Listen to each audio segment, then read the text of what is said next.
राज्यभरात महालक्ष्मीचा सण उत्साहात साजरा करण्यात येतोय। दरम्यान अकोल्यातही घरोघरी महालक्ष्मीचं पूजन करण्यात आलं। या निमित्ताने शहरात आनंद आणि उत्साहाचं वातावरण होतं।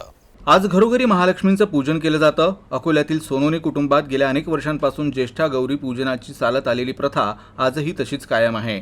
तर ज्येष्ठा आणि कनिष्ठा गौरीला रीतीप्रमाणे आवाहन, पूजन आणि महाप्रसादाचं आयोजन केलं जातं। संपूर्ण कुटुंब आजच्या दिवशी एकत्र येतं आणि महालक्ष्मीचं पूजन करतं। तर हा उत्सव 2.5 दिवस चालतो। गौरीला 32 भाज्यांचा नैवेद्य दाखवला जातो आणि प्रसादाचं आयोजन केलं जातं। प्रथे-परंपरेप्रमाणे अकोला शहरासह संपूर्ण जिल्ह्यात घरोघरी महाप्रसादाचं आयोजन केल्याचं आढळून आलं।